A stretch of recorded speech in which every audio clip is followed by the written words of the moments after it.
Hello, ladies. Charlie Wall coming at you Friday, and it is 10 past midday on Friday.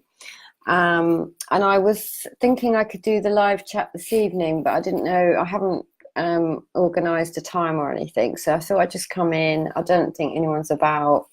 I've just done the interview with Mrs. Menopause on my Facebook page about the menopausal stuff, so check that out if that's something that interests you. But the question I received this week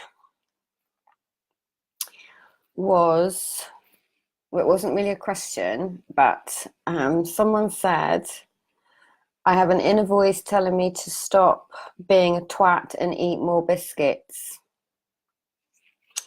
And I'm trying to ignore it.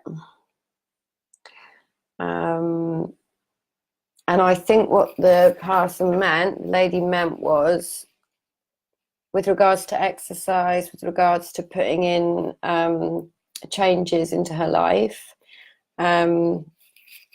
she's being guided, as I'm sure you all are, by kind of inner guidance system and inner wisdom. And then the ego comes in and says, stop being a twat, eat more biscuits. So I wanted to just talk about that today, because I figured that a lot of you may have been, drawn intuitively or guided here to do the exercises with me and learn a little bit about the chakras and all of that, and were quite interested in working out with a group online if you couldn't get to any classes. And then as kind of time, and you signed up and time rolls on and you find that you're not doing it and you call yourself names. And we have a tendency to listen to that voice, and even if it's not don't be a twat and eat some biscuits, it might be fuck it, you're not worth it, drink the bottle of wine, sit on the couch, don't do anything. And so what I wanted to address really this week is, like our mindset around exercise. And I was talking to someone at the beginning of the week about this, someone who'd been drawn to come into the group, but had decided that even though she knew it would be the right thing for her to do, she didn't sign up. She had the money. She just thought, I'd rather keep drinking wine. And so we feel called to do something. We feel called to make a change. We feel called to take care of ourselves. And then the stronger, more dominant negative voice comes in and will say, you're not worth it, or whatever crap it will tell you. And I just want you to know that that voice, the voice that makes you feel bad, that says you're not worth it, that encourages you to drink the wine, it's always coming from a place of self-care, because it wants you to feel better, but it's not the truth. Anything that negative, anything that makes you feel bad is not the truth of who you are.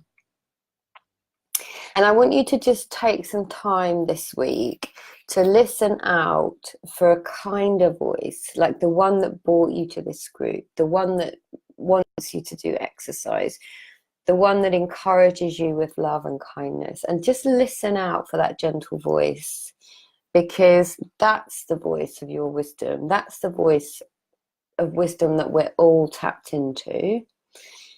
And it can be quite faint if we're not used to listening to it, or listening to our bodies, or intuitively following our guidance and letting the voice of the ego win. And the voice of the ego, which likes to keep us small, keep us in our place, keep us attached to our stories, our victimhood. And I kind of want to acknowledge where you are, if that's where you are, and say that it's okay for you to be there.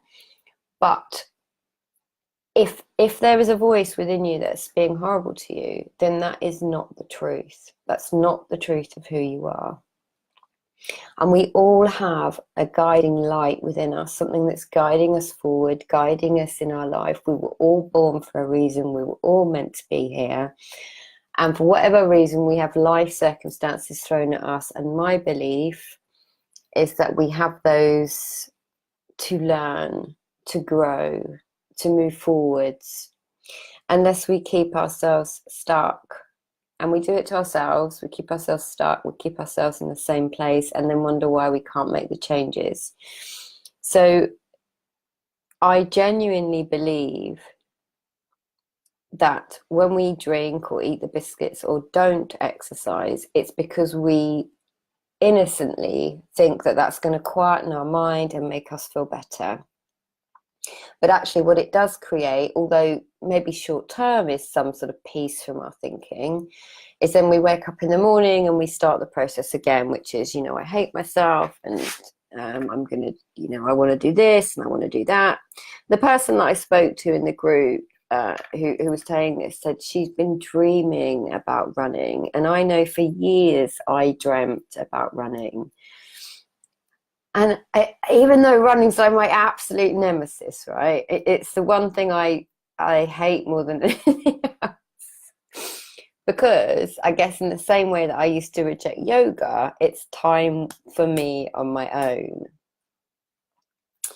But there's a freedom in that, and there's a fluidity in that, and there's motion in that. And as women, I think we have to really respond to how your body's feeling and where it's going and what it can do, rather than focusing on what it can't do. And that's what I was saying to the lady at the beginning of the week who didn't sign up. I said, you know, just, you know, when I first started back again, kind of dabbling back again a couple of months ago, I was walking my dog and I just thought, you know what, I'm walking my dog twice a day. What I'll do is I'll put my trainers on and I'll just run or jog. I won't use the word run because I don't think you can call it running. I'll jog and walk, and I'll just do what intuitively feels good. And I won't put any pressure on me, and I won't be hard on myself if I don't do it. And then the pressure was kind of gone, and so I just took my Asha out and just ran for a bit and walked for a bit, and actually found myself having quite a lot of fun.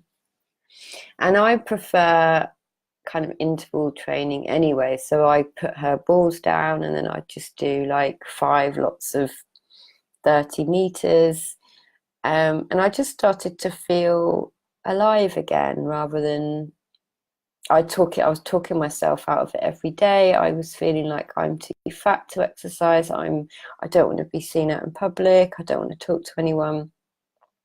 But these are all thoughts that I've created, that I've attached meaning to, and they all mean, you know, my meaning that I've given them is I'm not good enough. I'm too fat. I'm too, you know, like I'm not good enough. I'm not enough. And of course, none of that is the truth. None of that is the truth. Who you are at your core is always perfect and whole and lit up. And what we have a tendency to do as human beings is we have an attachment to what we think we look like on the outside, which prevents us from moving intuitively or listening to that inner guidance, because we believe that we have to look a certain way or behave a certain way, and we don't.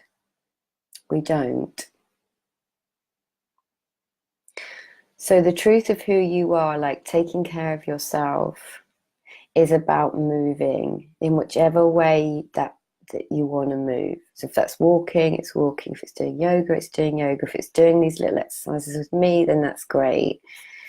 I've tried to be less mental in the exercises, but purely because that's where I am. But I know that some of you, you know, have the ability, I think I've worked with most of you in some form or another, have the ability to know what you can and can't do, and to slow it down or speed it up, or certainly work with your body cycles. So if you're on your period, it's not a good idea really to do anything apart from kind of nourishing exercise, just to sort of honor, you know, that we just need sort of to care for ourselves and love ourselves. And that's where I'm at the moment. I got my bloody period, having not had any for months. I got it one, I think when I went to Ibiza, I think, or maybe it was when I got home. Yeah, because that was at the beginning of September. But anyway, it had been months, like 3 or 4 months, hadn't had a period. Then I got a period, and then I've just had another one. So 3 weeks, 3 weeks later. So I'm just, listening to that, watching out for just where I feel energized and where I feel when I don't feel energized. But of course, I go out for a walk every day because I have the dog. And it's just a gentle start. It's just a gentle start. And there's no pressure from me. If you want to do it, I encourage you to do it. But what I also encourage you to do is take a moment when you hear that negative voice and just say, is that true? Is that the truth? Or is there something different that I can see here? How can I treat myself with love? I read something today. I wonder if it's on here.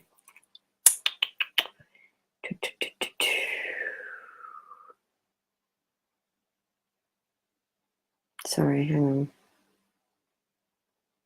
It's been a bit of a mental morning. Here we go.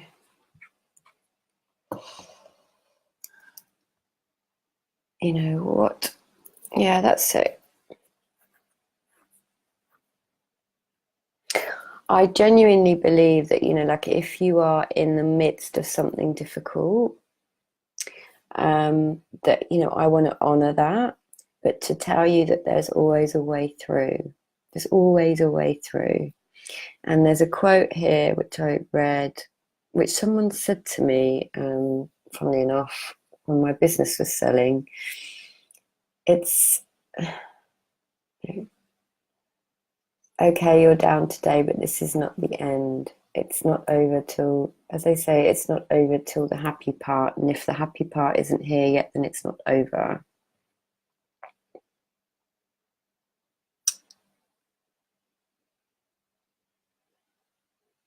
And to let you know that, like, my own faith in the morning that follows every night of darkness is the greatest gift that I can give you, because I have been in the darkness and I have come out the other side several times. So please don't be hard on yourself. If you feel like moving, move. But talk to us in this group, because that's what it's for. I'd like to try and get some other people in from the 5th of November. I'm not sure if I will, but it's always useful to have you guys feedback and let me know what you think of these little chats. And if you have a question that you'd like me to address, I'm happy to do another one later or next week. So sending love to you all today, and I hope you're okay and you're not a twat, and you never have been, you never will be. You are amazing. You are loved, so loved, and all is well, all is okay. Take care. Lots of love.